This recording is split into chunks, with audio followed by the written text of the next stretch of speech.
quiero preguntarles a cuántos de estos presentadores reconocen ustedes. De seguro más de una persona aquí viajó en el tiempo. Y así mismo pasa en la vida real. Si yo les digo a ustedes que piensen en una persona que veían en la televisión desde que eran unos niños y que ahora que están mucho más grandes lo siguen viendo como presentador, ¿quién se les viene a la mente? Exactamente. Todos tenemos aquí una persona que nos conecta. Yo nací en Loja, al sur del Ecuador. Y cuando era pequeña veía con mucha atención cómo mis papás le escuchaban a una persona comentándole sobre la situación del país. Les explicaba, les decía lo que sucedía. Más tarde, cuando fui al colegio, llegaba todas las tardes y la rutina era la misma. Veíamos las noticias con esa misma persona. Cuando fui a la universidad, decidí irme a estudiar en Quito, en la capital del Ecuador. La diferencia fue que quizás mis planes que estaban pensados hasta ese momento cambiaron gracias a que llegó la pandemia, que creo que es algo que nos conectó a todos y que también nos cambió nuestros planes de vida. El mío fue tener que regresar a mi casa porque me habían quitado de mi trabajo. Ya no estaba trabajando. Así que fui de regreso a la casa de mis papás, que por suerte me aceptaron de nuevo. Una vez que estaba ahí, adivinen con quién seguía viendo las noticias todos los días. Exacto, con la misma persona que con la que era niña. Habían pasado 26 años y la rutina del noticiero no había cambiado mucho. La misma persona nos explicaba lo que sucedía el día a día en el mundo y al mismo tiempo nos daba su opinión. Pero yo sentía que algo había cambiado. Quizás era yo. Y quizás esto se deba a que tal vez las lecturas que había hecho, los textos que escribía, la universidad, la ciencia política, o en sí, todo el mundo digital en el que crecí, entre muchas cosas más, me habían enseñado a que toda la información que pasa por mí, tengo que aprender a cuestionar. Y que en la vida existen dos lados de la moneda siempre. Y entonces me pregunté, y a ustedes les pregunto, ¿cuánto nos enseñan desde niños a cuestionar la información que recibimos? Porque de repente volví atrás y recordé cómo era la escuela cuando iba yo día a día. ¿Y qué era lo que pasaba? Que yo me sentaba a escuchar lo que me decía el profesor y esa era la verdad absoluta. Nadie lo cuestionaba. Llegaba a casa, veía las redes sociales, escuchaba la información y para mí esa era la verdad. ¿Será que en algún momento nos sentamos a recordar o a tener en cuenta si esa información es verdadera o no? ¿A dudar sobre lo que nos están diciendo? En realidad yo creo que no. Y eso es muy malo porque nada ni nadie debería decirnos cómo pensar, sino que somos nosotros mismos capaces de crear nuestras propias ideas. Hace 3 años yo escribí artículos en un medio de comunicación nacional. Hablaba sobre todo de temas políticos, internacionales, temas que me apasionaban y la verdad que me apasionan hasta el día de hoy. La cosa es que dentro de este medio aprendí algo. Aprendí que la información rápida y sin profundidad vende. Y vende por montones. Porque seguro a ustedes les ha pasado que leyeron el titular de una noticia y se quedaron con eso. Y alguien les preguntó un poco más de contexto y tal vez no lograron explicarles. Porque quizás estaban con un poco de apuro, porque tal vez estaban en otras cosas. Y a todos nos ha pasado alguna vez. El problema con tener la información rápida y sin profundidad es que muchas veces nos descontextualiza la información o simplemente nos muestra una sola parte de la verdad. Y ustedes tal vez dirán, pero no simplemente existe información rápida, también existen investigaciones valiosas con información profunda y que trata ciertos temas. Y sí, hay ciertos temas que son muy profundos y que tienen mucha relevancia para nuestra sociedad. Pero muchas veces estas investigaciones, esta información valiosa, solo suele llegar a un grupo de personas que les interesa saber sobre eso.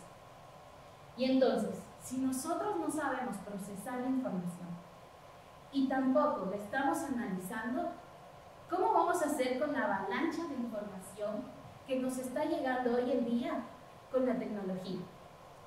¿Qué podemos esperar?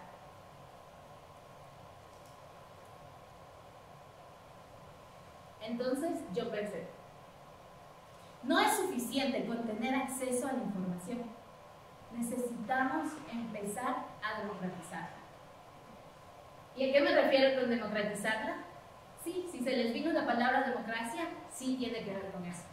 Pero también tiene que ver con que nos tomemos el tiempo para explicar esa información y saber contextualizarla. Pero democratizar también exige otras cosas.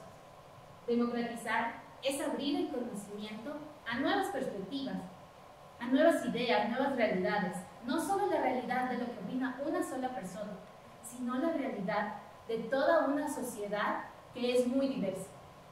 Democratizar también es traducir lo complicado, lo técnico, a un lenguaje mucho más simple, a un lenguaje donde todos literal entendamos y podamos comprender. Y también es que nos ilustren de una manera diferente las enseñanzas, las cosas que aprendimos antes o que podemos aprender después. Democratizar significa que nada ni nadie debería decirnos cómo pensar, sino que seamos nosotros mismos capaces de crear nuestras propias ideas. Así, pues, teniendo en cuenta este punto y la importancia de democratizar la información, yo empecé a buscar cuántos medios de comunicación, cuántas plataformas, cuántas organizaciones en general se estaban dedicando a hacer este trabajo. Y no solo en Ecuador, sino en toda Latinoamérica. Y descubrí que muy pocas personas y organizaciones lo estaban haciendo.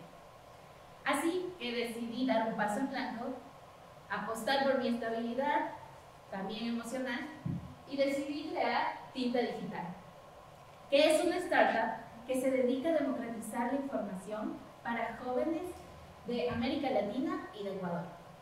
En Tinta Digital venimos trabajando 4 mujeres a diario en un proyecto que creemos y que nos ha demostrado en casi 2 años cómo las personas nos interesa aprender de estos temas horribles y extraños y que hay un montón de información valiosa que debemos empezar a tratar.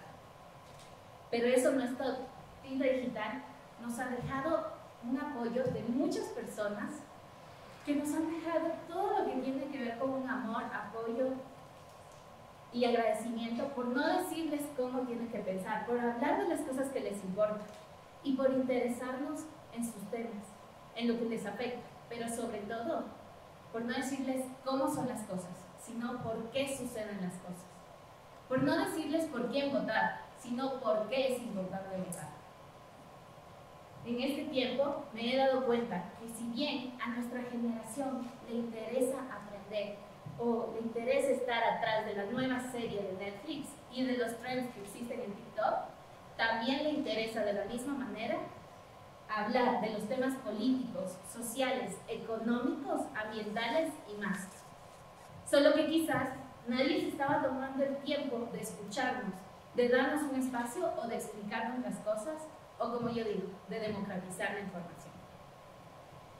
Y lo importante dentro de Tinta es que en este momento no solo somos nosotros haciendo esta acción, en este tiempo la gente, las organizaciones y muchas personas más se han unido a nosotros a esta gran tarea.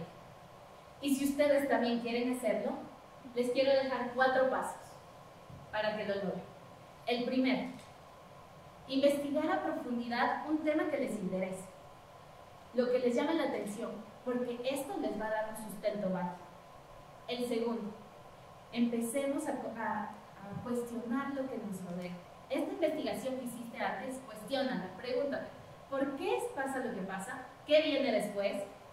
¿Qué cosas van a cambiar? Y nutre esa investigación, porque esas ideas van a traer nuevas percepciones. El tercer punto es que aprendamos a estructurar.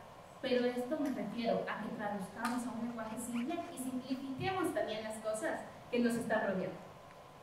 Porque si bien todo lo investigado es muy importante, hay ciertas cosas que son todavía más relevantes que las personas necesitan conocer de tu investigación. Y el último punto, y mi favorito, es que uses tu creatividad para hacer llegar ese mensaje a más personas. Porque nada, ni nadie lo va a hacer como tú. La creatividad es algo único que tenemos los seres humanos y que nadie lo puede hacer como nosotros mismos. Si bien seguir informándonos de manera rápida, sin profundizar, seguir escuchando al mismo presentador que cuando éramos niños, porque opina como nosotros, porque le tenemos la misma confianza que cuando estábamos creciendo, lastimosamente el mundo está cambiando a mucha velocidad y nosotros necesitamos empezar a cuestionar la información que nos está rodeando. Necesitamos empezar a democratizar la información, pero sobre todo necesitamos empezar a desarrollar nuestro pensamiento crítico.